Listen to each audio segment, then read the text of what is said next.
boom, boom, boom in Arizona, and we're not supposed to be talking about it, but let's talk about it. So over the weekend, apparently, people in Arizona, specifically in the Scottsdale area, started hearing those, or they heard those like explosions or booms around the town in like various places in town, various places in the area. And some people like saw some flashing lights, and like people started recording, like people obviously started recording some of it. Some people started like talking about it on TikTok. And well, some residents are coming forward saying that right after they posted about the booms, law enforcement contacted them saying like, hey, don't talk about it. It's nothing. There's nothing.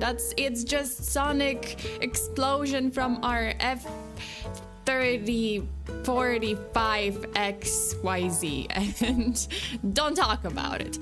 Are we facing an intergalactic war? Like, is this Godzilla coming? Or like, well, I mean, LA started, you know, like aliens setting LA on fire, heading for the Hollywood sign, and then maybe Godzilla is like coming, or like some kaiju and aliens, and it started in, of course it started in LA, because aliens in any War of the Worlds or whatever, like, oh, galactic invasion movies, they go for the monuments first. They go for like Hollywood sign, that's gone. They go for Empire State Building. That's when New York, just brace yourself, because that's next. Well, Tokyo Tower, probably. No one cares about Skytree. Tokyo Tower, Big Ben, Eiffel Tower. That one's gone. That one's long gone. That one's like RIP already. Maybe like aliens and kaiju just generally like tall buildings. Maybe we shouldn't be building tall structures. Maybe we should stop. Anyway. That's it. Thank you so much for listening. If you're new here, hi, I'm FEARSONA. You can call me Sona, and I'm your friendly neighborhood true crime VTuber, here to give you full body chills. And actually, I do have a video of the booms, because I forgot to make a point, but well, I mean, I made my point, but I forgot to include evidence. I'm gonna show you guys the video of said booms. Also, Fabian, thank you so much for the super. You know what LA means? Legal aliens, huh? Weird. Weird. Oh no. It's lizard people. I'm telling you. I'm gonna channel my crazy airplane lady. I am telling you, this motherfucker in the back is not real. Okay, let's listen to the booms. The booms in question, because I mean, there's some explosions. I'm not, like people's like Ring doorbell cameras recorded this, so let's hear it. Let's listen to it. It's the sound heard all around Scottsdale. A number of home security cameras captured the big boom that rocked several Scottsdale neighborhoods over the weekend. All across the city heard the mysterious boom that some say sounded like an explosion. Surveillance video captured it. You can hear it from inside this bedroom. NASA said it wasn't a meteor, Entergy said it wasn't a utility, and the Chalmette refinery said they didn't have issues. So, what was it? What is going on? Boom across San Diego County, with many wondering what. Wait, that last one sounded like Godzilla. That last one sounded like we are about to see a huge dino, just huge dinosaur, like nuclear radioactive dinosaur, just stomping on our Empire State buildings. Okay. Exactly they heard and felt. Now, people reported feeling this boom from all over the county: San Marcos, University City, Solana Beach, Santee, Poway, and in Mira Mesa. Residents we talked to say they typically just chalk up odd noises to military activity, but say this one this morning was much different. Well, been good. It's been good. We had a good run, everyone. I think it's time to just, get your matters in order and maybe pick some flowers for your funeral. If we can have funerals, if like everything is not evaporated. Alrighty. General Butterscotch, thank you so much for being a member for 13 months. Those actually sound a lot like sonic booms. Yeah, I don't know. every time something like this happens, you know, military comes forward and be like, hey, no, don't worry about it. It's just sonic booms. It's just, we're just flying over your area and it's okay. No, but some people actually posted about the explosion, like something hitting their house, like something falling on top of their house. But when they checked, there was nothing. So there's, you know, there is that. Well, think of it what you will. I would say don't live anywhere near a skyscraper or tall building or a tall structure, because they go for those first. Those will be gone first. I'm safe. No one cares about Taiwan. I'm safe. No one's gonna go to Poland or Taiwan, so I'm okay, and my family is okay. Have you ever seen like Poland? I don't know, like any tall building in Poland, any tall like iconic building. We don't have tall. Like, I mean, I guess we have one. But have you ever seen Poland being destroyed by aliens? No. Safe haven. I'm telling you. I am telling you guys, go to Poland. Or Taiwan. Have you ever seen Taiwan being destroyed in a movie by Godzilla or aliens? No. Because it's safe. No one cares. Sounds like they already started making the next Sonic movie. Oh, maybe, like Sonic 5. This one in 5D. This one is 6D. Like, you experienced it yourself. Reminds me of the sky horns. Oh yeah, like the sky trumpets or sky horns. Yeah, that kind of reminds me. Like this one video reminded me of the sky trumpets. Okay, you guys, today we have another case that's gonna give you full body chills, and if you are having a wonderful day, that's great. That's awesome for you, but that's where it ends. This is where it ends. And if you're new here, by the way, you're locked in. You can't leave anymore, because I am not talking about this case alone. I need you guys here for emotional support and for some what the fucks. Okay, I'm safe. No tallest buildings and in the Rio Grande. Hey, nice. Pałac Kultury. It's ruined. That's in Poland, but have you ever seen it being destroyed in a movie? No, like in an alien invasion movie? No, because I'm telling you, they don't care. They care about the Eiffel Tower. They care about Hollywood sign. Oh, that one goes first. Empire State, you know, it's kind of like everything in the US first, like the monuments in the US, and then they go to Japan, and then it's usually Big Ben, and then it's usually like Eiffel Tower, that kind of thing. So yeah, you know, it's 2:08 in Poland, very, very early. Is it late or is it early? Yeah. Well, I mean, it's however you think of it, but yeah, I'm sorry, it's time zones. Okay, you guys. Alberto, hello. Hey, Sona and Angry Mob, just passing by to see you guys, to see how you guys doing at work, and good luck streaming this case, Sona. Thank you so much. Good luck at work. I hope you have a good day, great day at work.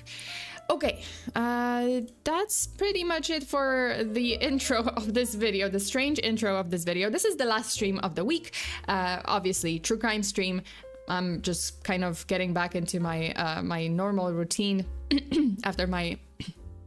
Also, while like looking at the Arizona booms, I literally choked on my own saliva for no reason, because my body wants to murder me. Yeah, like I was looking at videos and I just choked out of nowhere. I started choking on my own saliva. So good job, body. Good job keeping me alive. Thanks a lot. How do I even get insurance for that? I can't, because it's just like it just happens. Damn. Guys, what's better, Friends or FEARSONA? Hey, what? Of course it's me. What question is that? That's not, there's only one answer. The time has come to collect taxes. Hey, Taxman, hello, welcome. Why your body trying to kill you? This is a question I've been asking myself my whole life, and I still don't know. So, I think no insurance company would just like give me insurance for that. I'm like, hey, I want to be insured for choking on my own saliva, like for no reason whatsoever. There's no cause. There's no reason. No warning. And they'll be like, ha, yeah, sure. Also, General Butterscotch, thank you so much for the super. Also, to add on to what I was saying about the booms, I suggest looking up sonic booms from Concords. They sound just as terrifying. I think I saw an article from 2024. I saw an article from 2020, and it's usually like Arizona. And they were explaining it like, oh, it was sonic booms from F-16, or it was sonic booms from F-35, and they just entered sonic space or sonic speed. So yeah, sure. I don't know. I'm squinting at them. I'm like, sure, that's what happened. Of course. You know, deny, deflect, diffuse. Sounds familiar. Also, Fabian, thank you so much for the super. Who needs friends when we have VTubers? Who needs friends when you have fear? Fear will keep you alive. That is the truest sentence I've ever said.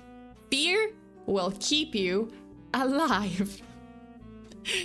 Bear that in mind. Keep it in your heart. You know, just take it to heart and I don't know, like make it your life's mantra. This is my life's mantra. Fear will keep me alive. Fear is your friends. Fear is for friends. FEARSONA, if you don't mind me asking, a Polish cow VTuber, Alicja, I guess, is looking for Polish VTubers for or speakers for a future karaoke event. You interested? Perhaps. I don't know. I don't even know. Well, I think I've seen something about it. I think they want like disco, like very specific, like it's disco polo. It's like Polish disco songs. I know some, but I don't really listen to that, so I don't know that many. I don't know if that. I'm not sure if that would work out because I don't actually know any of the songs, like the Polish songs from that particular genre. So it might actually not work out. But yeah, thank you for mentioning. Fear is what keeps you safe and locked up inside away from people. Yeah, because people are dangerous too. Everything is dangerous. Outside is dangerous. Outside is scary. People are scary. Let's stay and also don't live near tall buildings.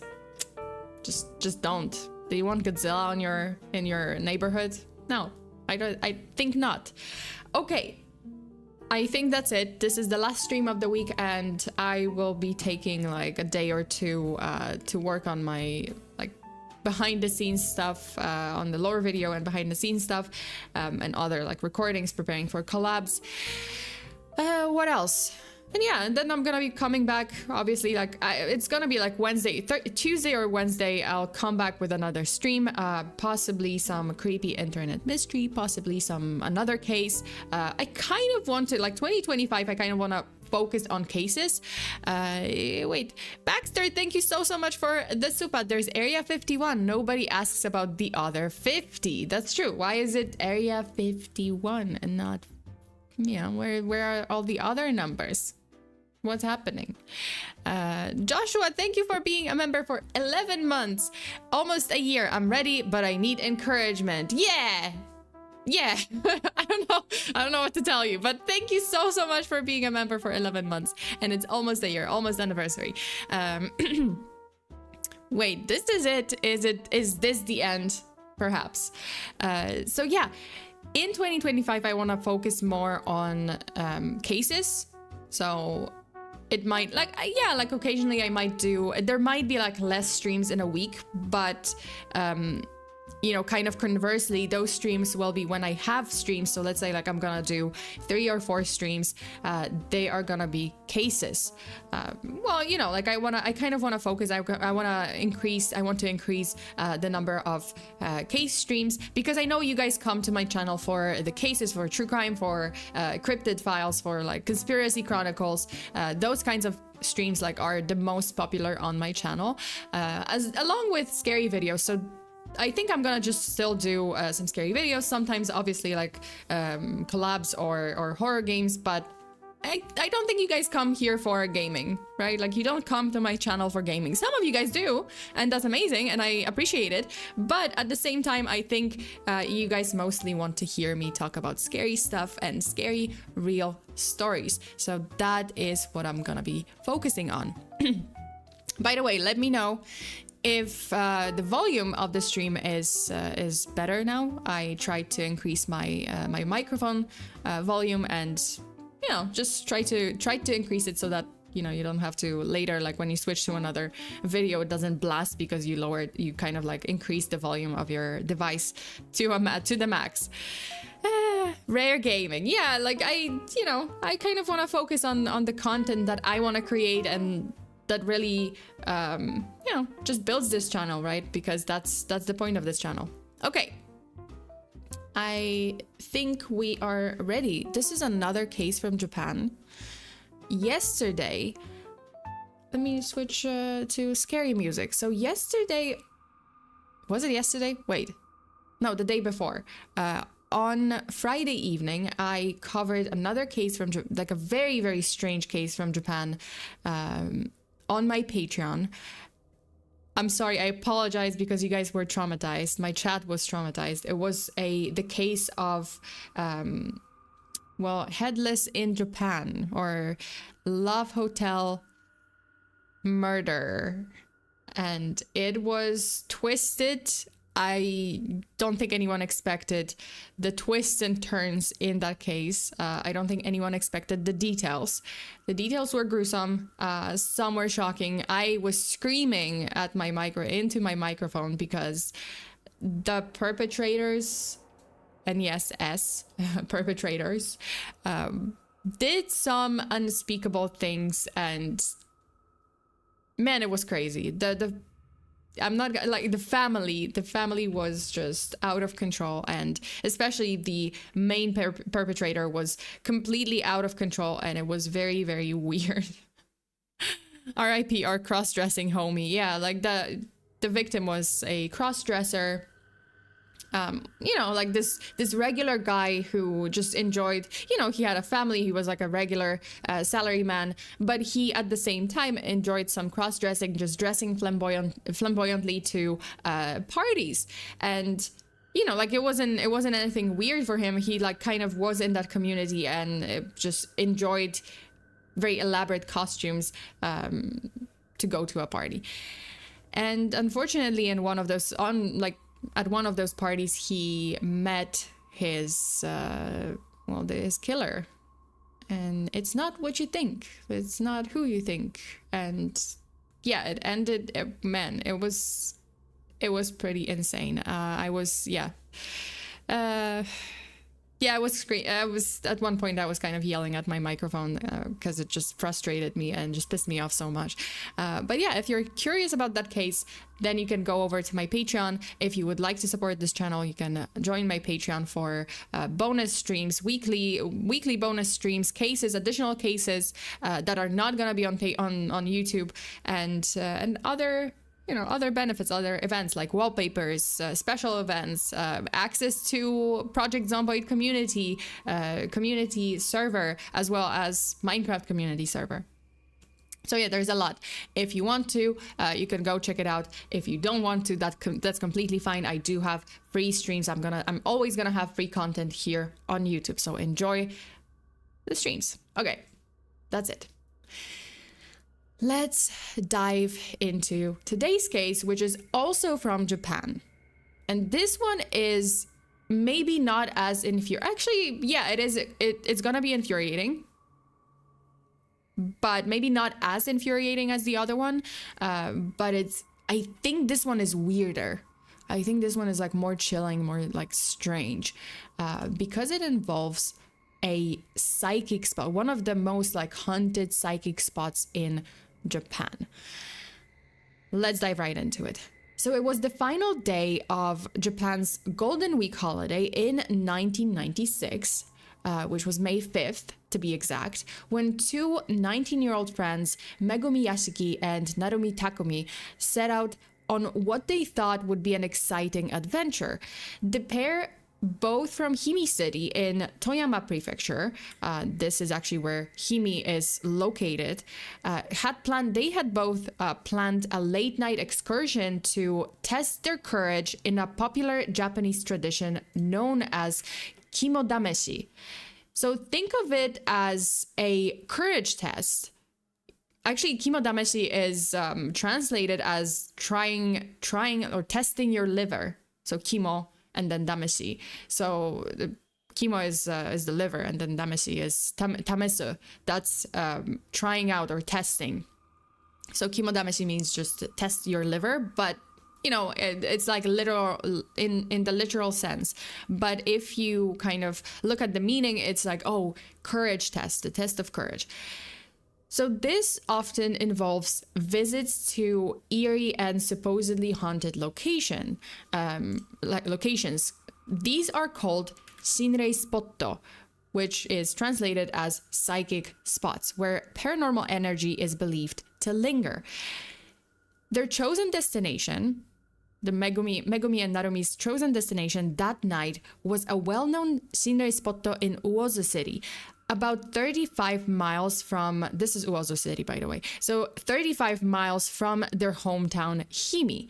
Some accounts suggest that this wasn't their first trip to this site. Friends had recently talked about their own experiences there, and there's even speculation that the girls might have read about it in a magazine. Either way, they were very intrigued by this spot.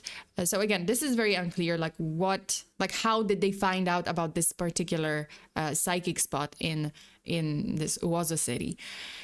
So earlier that day, Narumi purchased a flashlight and batteries at her workplace at a supermarket. So she used to work, she worked at a supermarket, and that's where she purchased the flashlight and batteries from, and invited a part-time worker to go for this test of courage that night, but the invitation was declined. So the worker was just like, are you out of your mind? Absolutely not. I'm not going anywhere to scary places. Smart part-time worker. But you know, it was more of a, I guess it was for Narumi, it was more like an exciting trip, and the worker was just, the coworker was just like, no, I'm not going. So after the invitation to, extended to the coworker was declined, she then called Megumi and invited her instead. According to an article in the Hokuriku Nippon Shimbun, they told their family that they were going to the quote-unquote haunted house in Uozu, end quote, before leaving their home in Himi. The journey included a stop at Kayomaru Park in Imizu City, so it's just kind of halfway at around 9:30 p.m. Yes, they're going at night because that's where the scary stuff happens. So they kind of stopped, I believe Kayomaru Park is somewhere here, so they stopped over in Imizu, and then they chatted with friends about their plans. By 10 p.m., they were seen fueling up their car at a gas station in Uozu. So they got to Uozu at around 10 p.m. and they were ready to head into the night. Shortly after, a friend received a pager message from them, because the pagers were very popular in the 90s. That was the way to communicate with your friends. At least in Japan, it was very, very popular. And this friend received a message from them, a page message that said, "We are in Uozu." And it seemed like it seemed like everything was going as planned. But that message would turn out to be their last. Neither Megumi, Narumi, nor the car they were driving would ever be seen again. So after that message, they were never heard from nor seen ever again. The girls seemed to vanish without a trace, leaving behind only questions and an enduring mystery. So the place they were going to was called Tsubono Kosen, which can be translated as Tsubono Spa Hotel. And that was their final destination. It was this 8-story hot spring hotel that went out of business in 1982, commonly referred to as Tsubono Kosen, situated behind the ruins of Tsubono Castle. So it's kind of from in Uozu, but kind of off the, away from the main roads. It's kind of in the mountains, it's kind of the entrance to the mountain range. So it's a little bit, it's on the mountain. It is located right behind the ruins of Tsubono Castle, a historic site in the area. And decades earlier, this hotel, this spa, was this famous local retreat offering visitors stunning views of Toyama Prefecture's scenic landscape. But in the early 80s, the dream faded when the business declared bankruptcy, and there were some efforts to sell the property, but those failed.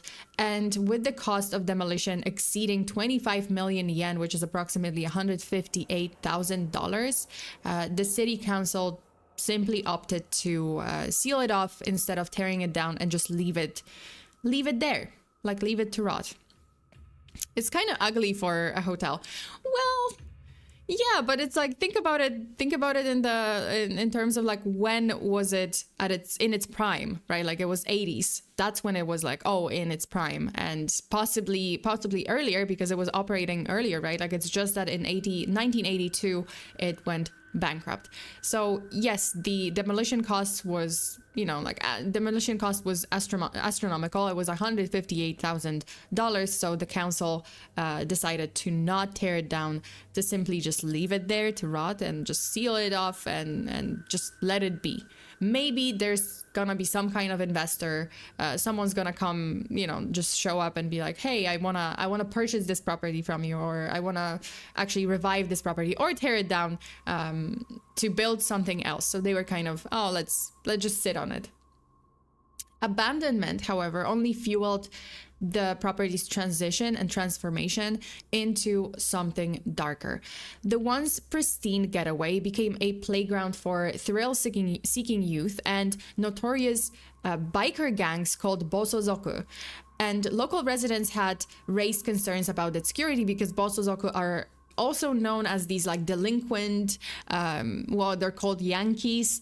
So they are those like biker gangs that, they're not the most peaceful groups. Like sometimes they are, sometimes they mind their own business, but they do kind of dab in, like destroying like the public property or doing some crime. Like sometimes it got extreme to like, committing actual crimes and maybe even murders. So over time, restoration plans of the Tsubono Spa Hotel fizzled, leaving this location to stand as this ruined, ghastly building overlooking the city below. And its haunted reputation grew, turning into a prime destination for those seeking a supernatural scare, especially as I'm sorry, I heard something. Dude, I heard something. I don't want to... Is this it? I heard something outside of my office. I don't know if I heard it right. And I don't want to look outside. I don't want to look outside the... I don't want to open the door. Oh, shit. This is it. Oh, no, Sona is haunted. Go away, ghost. I'm covering a ghostly case. Come on, at least wait till I'm done. Damn. Oh, no. Because I heard like a click. I don't have anything that would click. Wait, okay. I think I'm gonna... Should I check this? No, I'm not gonna be stupid. I'm not gonna check. I didn't hear nothing. We didn't hear nothing. Do we learn nothing from... Did I learn nothing? Oh my god, my brain for a moment... Jesus, something possessed me. For a moment, I was just like, maybe I should check it out. No, don't check it out. Are you stupid? You talk about surviving horror movie scenario all the time. Am I dumb? I'm just a friendly ghost. Let me in, Sona. No, absolutely not. I am not checking. I did not hear nothing. Nothing's happening. OMS or OMS, I guess. Hi, hello. Who's going to cover Sona's ghost case? Jesus, you guys will have to cover my case. Okay. So let's just go back to the case. Nothing happened. I didn't hear nothing, and I'm not checking anything. I keep like glancing at my door, and there's like, okay. Also, Jose, thank you so much for the super, and Baxter too. Those bozos are gonna be cursed. Are gonna be cursed now. No, quick, get the cross. I don't have a cross. I I have my microphone that's heavy if I want to like smack someone, or my the YouTube kind of subscription, the 100,000 subscribers plate, the play button, so I guess I can throw that. That's pretty heavy. Okay, going back to the case. So this location, this Tsubono Spa Hotel, just grew to turning into this one of the prime locations for those that are seeking a supernatural scare, especially as a dare or a courage test. And it was here at this infamous location. Also, Fabian, thank you so much for the supa. I call Sona's computer when she gets possessed. Oh no! You call my computer. Okay, fine. Okay, so it was here at this infamous location that Megumi and Narumi were last believed to have been. But believed, keyword believed to have been. Because we don't actually know if they got there. So when the girls failed to return home, their families reported them missing 2 days later. I don't know why 2 days later, why they... I assumed that because like probably they contacted the police immediately when they didn't hear from them. But, back then, it was kind of a general consensus within the law enforcement that, hey, if you have a missing persons case, they have to be missing for at least 24 hours. So it's probably the same. Like, oh, they were told to wait until it's 24 hours and there's no message from them. So they reported them missing 2 days later, prompting the Toyama Prefectural Police to launch an investigation. And naturally, their first stop was Uozu,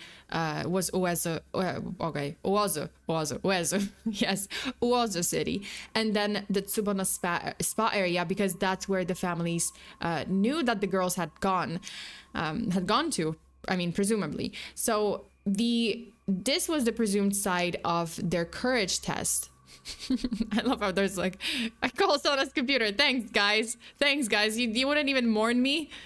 You just like, Fabian's just like, yeah, I'll be sorry, but then I call your computer because I call dibs. Thanks. Okay, so despite combing through the hotel, this like dilapidated side of the hotel, police uncovered no signs of the girls or their belongings or their car. It's literally as if they had vanished, they had evaporated along with the car. Days of police investigation and searches turned into weeks, and with no progress, police began to entertain a theory that maybe the girls had run away. Like, that's because they were 19 and it's not unheard of that, teenagers run away from home and like together with friends, and they just want to get away from their life, get away from their parents. Maybe there was something going on at home that prompted them to leave their families behind in the dark. This assumption, however, offered very, very little comfort to the families, who continued to wait anxiously for answers. What do you mean they ran away? What do you mean you can't find them? Well, they couldn't have left the country without being noticed, right? Because Japan is an island. It's a set of islands. So, hey, had they left the country, like someone must have spotted them at an airport, someone must have spotted them at on a boat or something. Like, there must be something. Like, there's no way they had left, they just had left the country without being noticed, unless they were trafficked out of the country. So that's another theory, which I'm going to talk about a little bit more later. By June, the investigation resumed. With larger scale efforts, police retraced potential routes between Himi City and the Tsubono Spa Hotel, repeating the process in October. So it was June, October, they repeatedly retraced their potential steps. But despite searching far and wide, no trace of Megumi or Narumi or their black Subaru Vivio surfaced. So this is the car. It's not the car, but obviously the same model. That's how it looked like. Their disappearance baffled everyone, turning the case into one of Japan's enduring unsolved mysteries. I cannot speak because I'm being distracted by Casper the ghost that is potentially floating in my living room. Great. This is amazing. I am not checking. So initially, authorities leaned toward the possibility that the girls had staged their own disappearance, as I mentioned, like, oh, they ran away together. But this explanation had significant flaws. Like, how could two teenagers, along with the car, vanish so completely without a single sighting in the days or years that followed?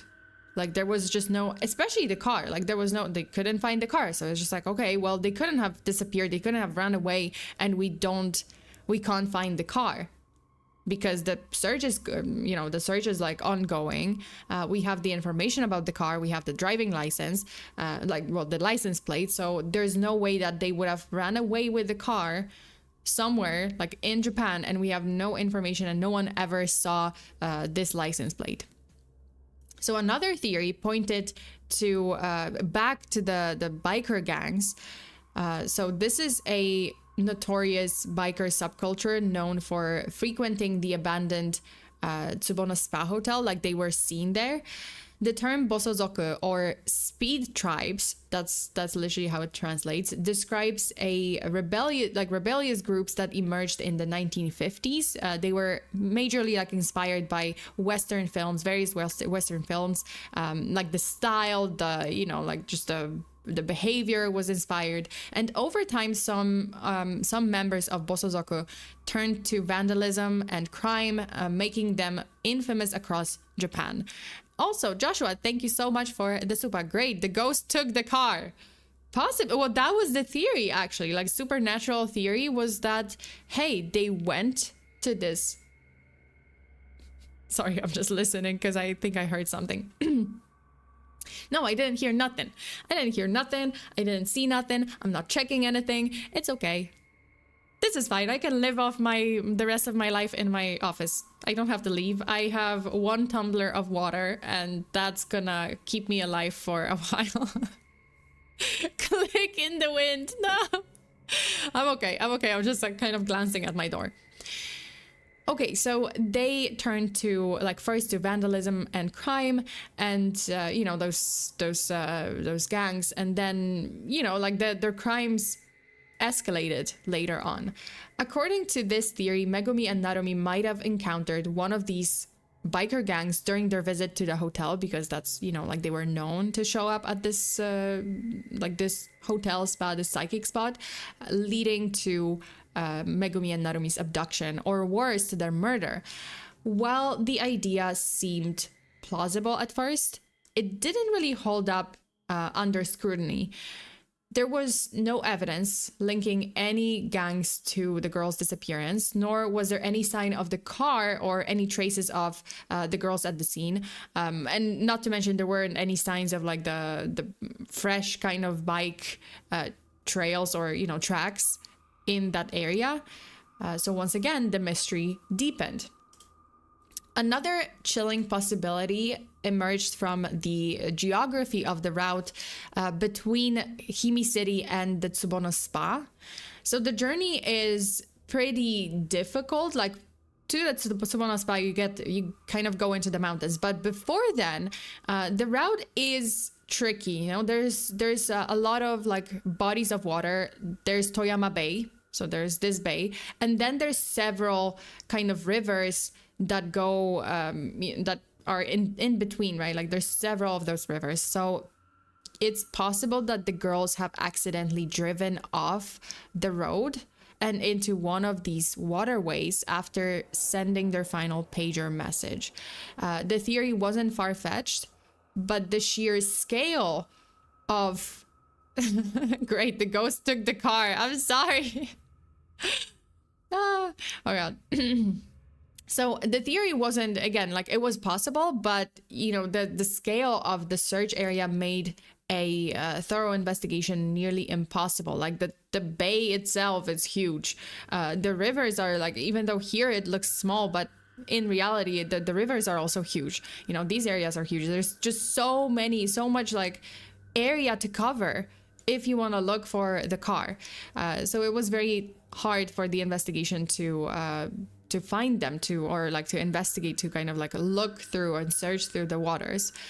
As a result, this avenue was never fully explored. from there, the theories grew more outlandish. Some speculated that the girls might have been kidnapped by North Korean spies, a fear rooted in real cases of abduction that had occurred in Japan during the early 1980s. There were actual abductions of Japanese citizens by North Korean spies, and there's quite a few. I mean, this is like, yeah, these are pictures of people who were like presumably abducted by North Korea.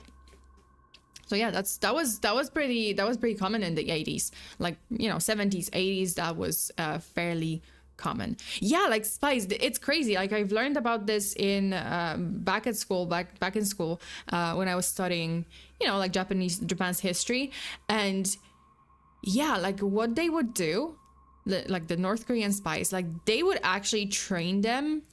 So it was kind of a like an endless cycle. So they would train their citizen or not, like, to speak Japanese fluently, and you know, they would send this person to Japan. Like, they were brainwashed. They would send them to Japan. They seem like a Japanese citizen, like a Japanese local, because they speak fluently, they don't stand out, you know, like everything good. And then this person would like kidnap someone else from Japan, so Japanese national. Then they would bring them back or to North Korea. They would brainwash that person in North Korea, and then they would like change their appearance and return them to Japan to, like, again, it was kind of a cycle, right? Like then they would return to Japan looking completely differently, and then they would also recruit people. They would also kidnap people. Yeah, so it was pretty insane. That is pretty insane. I heard there was this one case that I might cover in the future, because it's like very particular case about, you know, this Japanese girl who was abducted, and yeah, like she disappeared, but she was seen, like there were some sightings of her, and it's presumed that she became a North Korean spy. That is insane. That is pretty insane. That was like what was happening there in the 80s, and just like between 50s and like 80s was pretty crazy. So other people veered into the supernatural with claims of ghostly forces or paranormal phenomena being responsible for the disappearance of Megumi and Narumi. These ideas, while intriguing, lacked any grounding in evidence. Obviously, like there was no evidence, especially for the supernatural one, aside from, the Tsubono Spa Hotel is a psychic spot, so it must be ghosts, it must be, demons. But yeah, there was no physical evidence to support these theories. As the years passed with no new leads, the case grew cold, becoming a ghost story of its own, a cautionary tale shared during Japan's haunted summer nights. You know, like, parents would warn their kids, being like, have you heard of this case? These two girls, they disappeared because they went to this Tsubono Spa Hotel, this psychic spot, and they wanted to go to a haunted place, and then they went missing. But so, yeah, like the case went completely cold. There were no new leads, no new evidence. But just as the mystery seemed destined to remain unsolved, something happened. 24 years later, a new huge development brought the case back into the spotlight, and we are now in 2020. This is not too long ago. That's 5 years. Oh shit, 5 years ago. I have to get used to the fact that it's not 2024 anymore. It's 2025, and every single year when we get to the new year, I have to get used to like not writing 2024 or 2023, right? Like I have to, yeah. 5 years ago. So we are in 2020. So it wasn't until March 4th, 2020, nearly 24 years after Megumi, Yashiki, and Narumi Takumi vanished, that a breakthrough finally brought answers. That afternoon, the Toyama Prefectural Police used a crane to retrieve a black Subaru Vivio from the seabed at Fushiki Port in Imizu City.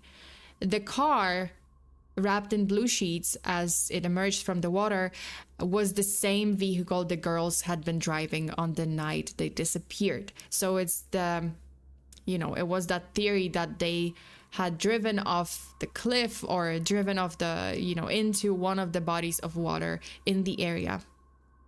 Inside, like a seabed. It was, it was, because there's, right, like it's a bay, right? Like it's a bay area. So this is where they found them. I think it was like somewhere here. Like this is wait, let me just get it closer. I know it's gonna be pixelated, but I think Fushiki port is here. And then this is where they found them. That's where the car was. Okay, so inside, also Joshua, thank you so much for the tsupa. Oh, the ghost was a bad driver. Oh, the ghost was a horrible driver. And this is where it gets very strange, actually. That's where it gets the strangest. So inside, the investigators discovered 2 skeletal remains, which were later confirmed through DNA testing to belong to Megumi and Narumi. So it was them. A gas station credit card bearing credit card bearing Megumi's name was also recovered from the vehicle, offering further proof of their identities. Sadly, due to the extended time that the bodies had been submerged in water, forensic experts were unable to determine a definitive cause of death. So they actually don't know if they simply drowned. So whether the girls drowned or met another fate is still unexplained. For their families, recovery of the car and remains brought long-awaited closure somewhat, but the circumstances surrounding how they ended up in the water remained deeply puzzling. The mystery took an even stranger turn when police revealed in their report that 3 witnesses had come forward years earlier in late 2014 with a shocking claim. Also, Danny JB, thank you so much for being a member for 4 months, even though I feel like you've been here for much, much longer. But thank you so much. They so bad I decided to come. Oh no, I'm so sorry. I'm sorry to hear that your day was not great. It wasn't good. I'm sorry. I hope that tomorrow is gonna be better. Okay, so these witnesses in 2014, they came to the police with a shocking claim, and this is where it gets weird. So these individuals reported seeing a car matching the description of Megumi's Subaru plunge into the port on the night of the girls' disappearance. There were 3 witnesses, and the car, they said, oh yeah, we saw the girls in the car, we saw this car, and it just plunged into the sea. So according to their account, we're going to go into this a little bit more. So according to their account, at around 12:30 a.m., they spotted the black Subaru parked at the edge of a cliffside near Kayomaru Park. So this is like the same port, right? Like that port where the girls had previously stopped during their trip. The vehicle was actually positioned. This is not a very good depiction of it because the vehicle was actually positioned the other way around. So the rear end was facing the water. So the back of the car was actually here, right? So it was facing the water.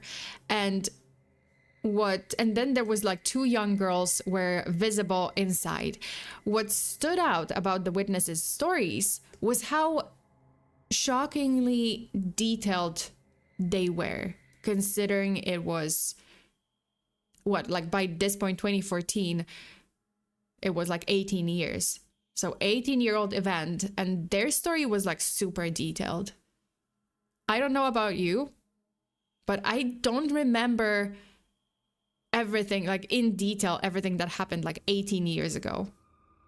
Like, yeah, I remember vaguely, I remember some things, but I wouldn't be able to give like a detailed account. And they were able to give them like the time, the position of the car, every single day, like everything that happened then. Supposedly, did they fall asleep and forget to turn the car off? So I'm gonna get to that, but it's very strange. So the stories were detailed, and according to the accounts of the witnesses, they tried to approach the 2 young women in the car near the parking lot where the bodies were eventually found. And suddenly the car reversed and plunged into the sea. So it was just like, okay, we're approaching the car. Suddenly, boom, it just reversed, plunged into the sea, and the two girls were gone. And the witnesses, mind you, they said that they fled the scene without reporting. They never reported the incident because they were so scared. They were scared of being maybe held accountable or like accused of something. And that is very, very strange, because many might find it hard to believe that in the face of such a tragedy, like seeing a car with people inside fall into the sea, like these witnesses didn't immediately call for help. Like I would have. I think anyone would. I would be like, holy shit, okay, well, 911, shit, car, people, there are people inside. And it just drove off the cliff. If they had, honestly, if they had called the police or emergency services at the time, who knows, like the girls might have been saved. But those three witnesses did nothing. And what is even more curious is that the identities of the witnesses who claimed to have seen Megumi and Narumi's car plunge into the sea remain a mystery to this day. They were never named. You know, no one really investigated who these three witnesses are. Even if police didn't release their identities, I feel like journalists, I feel like the media would have like pursued this story. They would have been like, oh, no. We have to get to the bottom of this because this is super weird. They would have worked their asses off to find the identities of those witnesses unless police themselves told them not to and like prevented them from like just kind of gag order, right, on the media. Very, very strange. So their accounts, well, you know, they are definitely a key to understanding the girls' final moments, have been met with skepticism and speculation. Like, did they truly witness what they claimed? Like, why was it so detailed? Even though it's been 18 years at the time. And if so, was it 18 years? Wait, 18 years. I don't know why I'm like calculating it again. Definitely seems that way. Yeah. And Undead Rabbit says, well, when you call emergency services to report a dead body, you're no doubt going to be suspect one. Yeah, but I feel like, okay, there were the three of them and they saw it. First of all, like, I'm going to get to that, but like, why did they wait 18 years to come forward? Why 18 years? Why did you wait so long to actually come forward? And this information could have helped the police find the bodies earlier. Like, had you come forward even like, I don't know, a year after, 2 years after, 3 years after, maybe had they reported this back then, the police could have determined what their exact cause of death was. Maybe like the forensic evidence wouldn't have been gone completely, but it's been 18 years, like everything dissolved. The witnesses admitted that they were simply afraid of being accused or implicated in the incident, and this had kept them silent for nearly 2 decades. What complicates matters further is the response, or rather like lack thereof, from law enforcement. So despite the witnesses, mind you, because I told you like, oh, the witnesses came forward in 2014, right? 2014. Now the car and the bodies were retrieved in 2020. 2014, law enforcement gets the information from the witnesses' statements that, hey, we saw this is where the car is. They don't retrieve it until 2020. 6 years. 6 years. The police left it there. The police just left the car and the bodies in that spot for 6 years. Like, how does that make sense? Yeah, right? Why did they wait so long? Jesus, and they now doing something till 2020? Well, I'm gonna get to that. But yeah, it doesn't make sense. Like, you get this very valid information in 2014 and you don't retrieve it. You don't, like, if, especially since, like, oh, they tell you, like, yeah, the bodies are there, this is where they drove off, they are most likely there. You have this case that was been unsolved for 18 years, and you wouldn't immediately investigate if the car is there. Yeah. So during that time, the car and the remains of the two girls remained submerged at the bottom of the port, and they knew where they were. The police knew where they were, but left the car and the bodies in water for another 6 years. Since the cause of death could not be determined, if this had been a case of murder or another crime, proving it would have been nearly impossible. I mean, yeah, it's, it's impossible. And the only charge that could potentially be brought, to the witnesses, at least, what the witnesses could be charged with, is abandonment of a corpse. However, because it's been over 15 years at this point, like in 2014, 15 years having passed, the statute of limitations had already expired, so they can't be charged with that because it's been 18 years. So that's a loophole, right, in law. And in January 2020, police re-interviewed the witnesses and re-evaluated their statements. I don't know why they waited another, the 6 years to re-interview them and 6 years to retrieve the bodies. Who knows? Ultimately, the authorities concluded that Megumi and Narumi's deaths were a tragic accident. A representative from the police juvenile division addressed the media stating, quote, "The alleged witnesses were interviewed multiple times. We know that the car fell into the sea for some reason, but at this time, foul play is not suspected." And when pressed about the possibility of pursuing further investigation, the chief of police offered kind of a vague response saying, quote, "We will investigate as needed in the future," end quote. And this wasn't exactly the reassurance that Megumi and Narumi's families were hoping for or deserved. It was nothing. It was as if basically the police chief said oh, we may or may not investigate it, even though it's a very strange death, even though it's a very strange incident, and we have 3 people that are potentially involved. We're gonna wait another 10 years, maybe. And who knows, and we might, or not. In the future. Yeah, in the future. What future? 6 years, 10 years, 20 years? When the witnesses are dead? Then? So I have a theory about this, but I'm gonna get to that. So what really happened that night? Did the girls misjudge their position on the cliffside? Because that's another theory. This is actually a picture from that particular, the gas station, and then the particular parking lot, and then there's edge, right? This is where the car drove off. By the way, is this the same car? Oh no, I saw this car and it's very similar.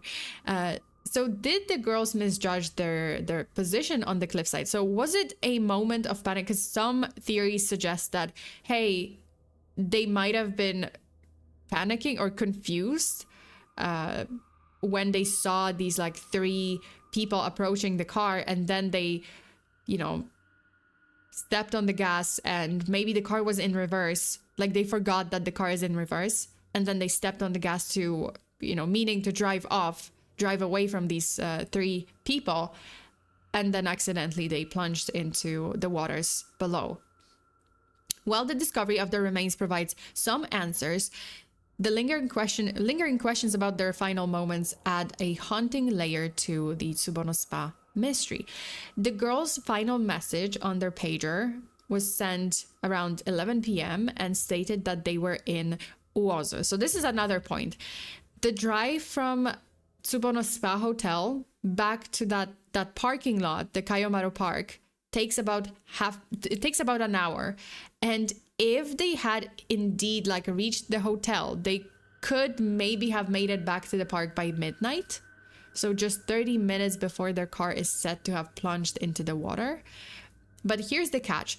According to police reports, there was no physical evidence that the girls ever made it to the Tsubono Spa Hotel.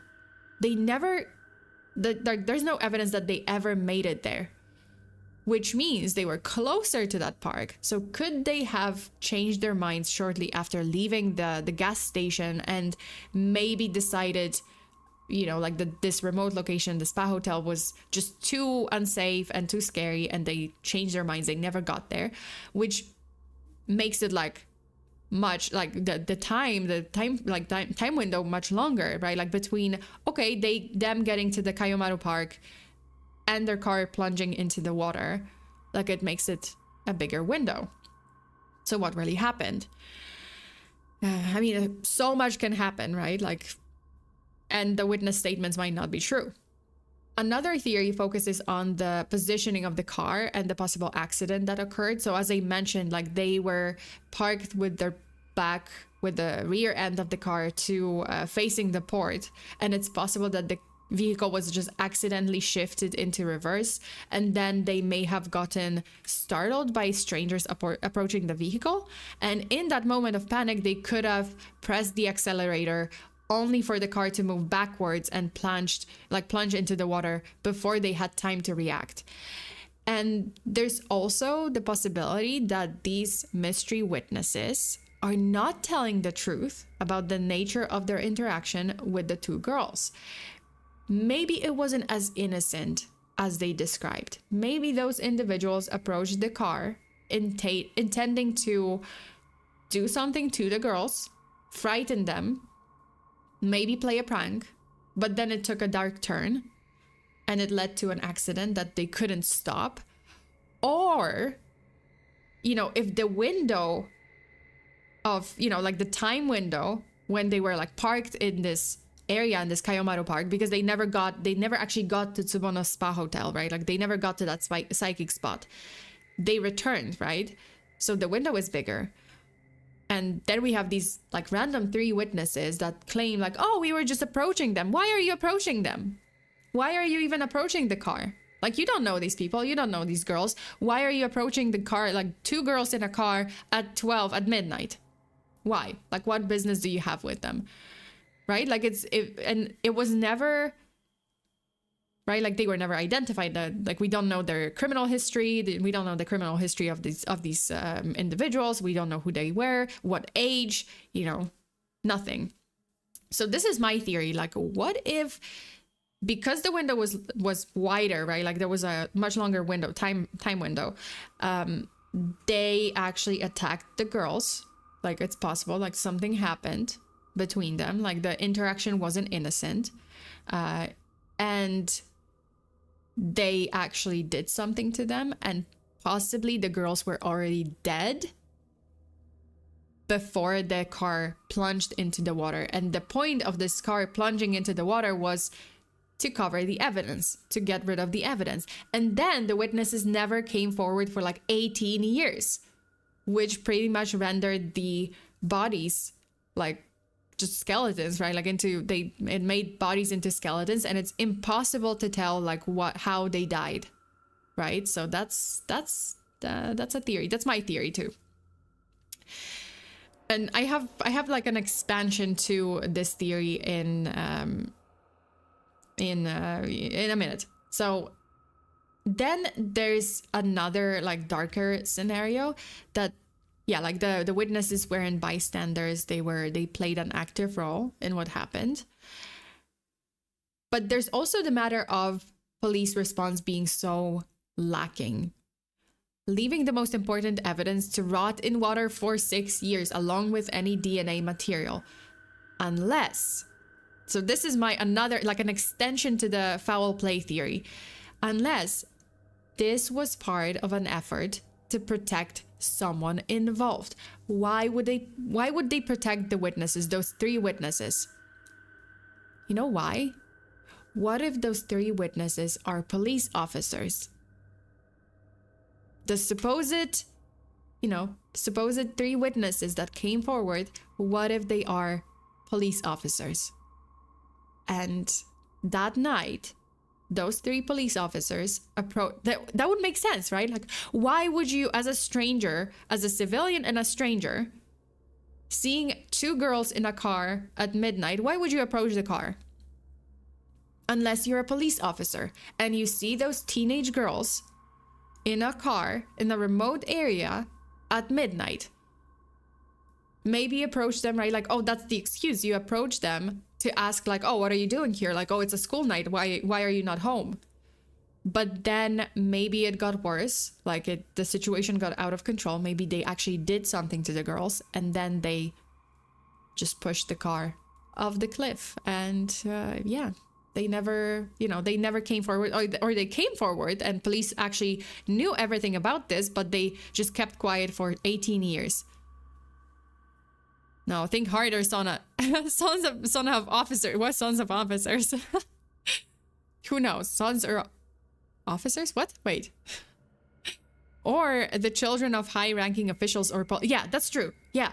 So either police officers or children of someone influential in the area, some high-ranking officials, and that's why the law enforcement is like covering up for them. Yeah. So it's possible that new details could one day, come to light. But for now, the fate of Megumi Yashiki and Narumi Takumi is still unexplained. The story has become one of Japan's most puzzling mysteries, a topic of endless speculation and, creepy internet urban legend and beyond. That's it. But that was my theory. I think I believe my best theory, at least the one that I believe most, is the fact that the witnesses being someone of kids of someone in a high position or themselves, like they were police officers, and that's why that's why it was kind of covered up, and that's why it never came out until now, until 2020. Man, I missed a lot, didn't I? Yeah, you missed a lot. It's the end of the case, pretty much. Question: was the car on/active during the accident? Well, the witnesses never said if it was like active. It was actually running before it like plunged off. Well, I mean, yeah, like the witnesses said that, oh, they never specified, but they said like, oh, they saw these two women. They were approaching the vehicle, and then suddenly the vehicle just drove off the edge. So that's it. There was never specifics if it was like running or not. But I assume so, if it drove off. Well, according to witnesses, like, then must have been on. But who knows? Because we don't actually know if they drove off like alone, like it was an accident, or the vehicle was pushed off the edge. Was there something stopping from opening the door? I know it's underwater. They could still float. Yeah, I think the door was closed. Like both doors were. Well, also like when you gotta understand, like, oh, if windows, like everything, all windows were rolled up and they plunged into the water, you have like there is a very small window where you can actually open the door, because the water pressure prevents it from opening, right? Like, so if you submerge, like if the car is submerged and you're inside that car, the best thing you can do when it's going down is just kind of roll down your window. That's the best thing, because then you can actually come out, right? Like you can actually get out. You can't open the door like underwater when the car is like submerged completely, especially if there's still air, like an air pocket inside. I don't think it's possible. You can't open the door. Well, both doors were closed. Like, I don't know if they were locked, but they were closed. Like, obviously not opened. Was there something... oh, yeah, sorry. That's why people tell you about stranger danger. Yeah, seriously, stranger danger. And this is why all cars should have something to smash the windows. Oh, I agree. I absolutely agree. But, like the best course of action that you can take is if you are in this situation, I hope that you will never find yourselves in this situation. But the best course of action that you can take is like when the car, is submerging, like when it's going down, you have to roll down the window. Like that's, yeah. Like immediately, just roll down your window or smash the window with something. If you have something, then smash the window. Yeah, well, they didn't. I guess they didn't break the windows. Well, if they were alive, then it's weird that they didn't try to break the windows, for sure. But that's why I have a theory that they were not alive anymore. And this is actually a cover-up. Like they were actually dead before the car like plunged into the water. And now it's impossible to tell because, yeah, it's impossible to determine because the bodies, right, like they were just submerged in water for so long that all the DNA evidence, everything is gone. Yeah. True, Sona, but it's almost impossible unless you have that thing to break the glass of a car window. Yeah, like that little hammer or something like that. There's a thing to, yeah, to smash it. But mind you, you guys, remember that this was in 1996. I don't know if now they have it. I'm not sure if back then they had something like that. Like they had, you know, like the tools to kind of smash the window from the inside. I think we're forgetting that it's 1996. So I'm not sure. The headrest. Yeah, the headrest part of the car seat. Yeah, that's true. Like you can actually like, you know, right, pull out the headrest and just use the metal part to smash the window. But again, like to me, because it's like to me, my theory is that they were dead before they fell into the bay. So they didn't even, or at least unconscious. Like to me, they were either dead or unconscious, and that's why they didn't even try to get out. All right, that is it for today. How did you guys like the case? Did you find the case interesting? I find it super interesting, very creepy for sure. I'm pretty sure there's gonna be, well, if someone finds something out, then I do hope that someone's gonna investigate these like supposed witnesses. Someone's gonna find out who these witnesses are, because that could actually tell us a lot, right? Because if it comes right, like we don't know their identities. I am betting that if someone finds out and we actually find out the identities of the witnesses, it's gonna turn out that, oh, the witnesses, at least one of them was a police officer, or at least one of them was a high-ranking official or a child of a high-ranking official, and yeah, and there's gonna be something sketchy. Okay, that's it. I do agree with your theory. Yeah, right? It just makes it just makes so much sense. I had a great time. I'm making elk pies. And this was a great stream to listen to. Wait, elk pies? Like literally from an elk pie.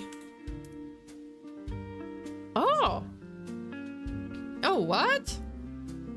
Oh, what the fuck? Okay, that looks pretty good. Oh, so it's like a kind of like a shepherd's pie, but elk pie.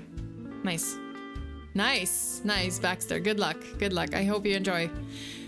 Kind of mad that there's not a lot of evidence, and even if there is, it's already gone. Oh, absolutely. Like I'm furious. I think everyone is furious. I think families were so furious that police like literally released a report saying like, oh yeah, we knew about this in 2014, but we just for some reason waited another 6 years to retrieve the car and retrieve the bodies because I guess it wasn't that pressing to investigate, to analyze the evidence. Oh well, examine everything. Yeah, you know, it's okay. They are in the water. They're not going anywhere, right? But unfortunately, that just kind of dissolved all the evidence. I can finally use Randonautica. Don't use Randonautica. Why would you do this? No, never use that app. Oh my god, curse app. Elf pie is elf pie. No, it's elk pie. Not elf pie. I mean, possibly. Who knows? Elves. I wonder how elves. I think elf pie would just taste sweet. It would be dessert. Okay. Sona, you would be great as an Unsolved Mysteries host. Hey, thank you. Well, I mean, I have my little Unsolved Mysteries channel, so that's okay. I'm a host on my channel. I'm already a host. Don't get haunted by any ghosts. You just reminded me of that. I just looked at my door. It's like, well, I'll check. I'll check it out. I have to get out of here. I have to get out of the office, and I have to get out of the room and just my streaming room and just go eat something because I'm hungry. You guys, thank you so much for today. I hope you enjoyed the case. I hope you found it interesting. You can, I encourage you guys to definitely look up some more resources, some more sources about this case and more information about the case, and just keep an eye out because who knows, like maybe there's gonna be an update soon, and maybe someone out there will try to investigate the identities of these supposed witnesses. As for now, this is the last stream of the week. I appreciate that. I appreciate you guys. I appreciate that you guys tuned in to watch, to listen to the case. And I'll be back on Tuesday or Wednesday with yet another case. Yeah, there's gonna be more cases from now on. 2025, more cases every week. So yeah, there's definitely gonna be a case next week here on YouTube, like at least one or two. There's gonna be a case on Patreon for sure. I will have, and then I'm gonna have a Patreon hangout in the next week. So next week, so 20th to 26th, we're gonna have another hangout. I might actually play some Project Zomboid this week because there's an update. So I wanna kind of check out like what the update has. That's it. Thank you so much for today. Stay safe out there. Always lock your doors and windows. Unless you're in a car that is submerging in water, then don't lock your doors and windows. Like, just don't. Bury your hexes until the next time. Bye.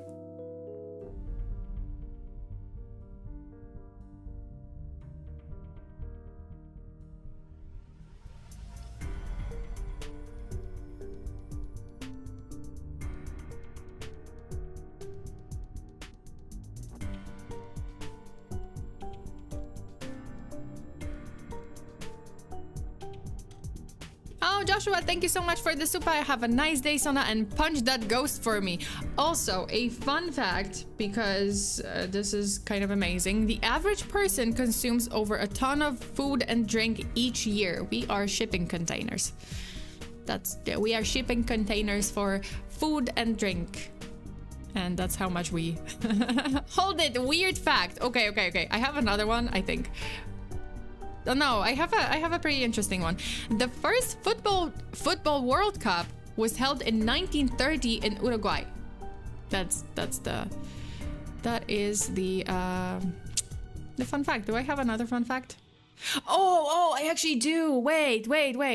So, you know how we know that there's, like the planet Jupiter, right? Jupiter, was it Jupiter or Saturn? Wait, which one has the rings? Jupiter, right? Wait, Jupiter. Is it Jupiter?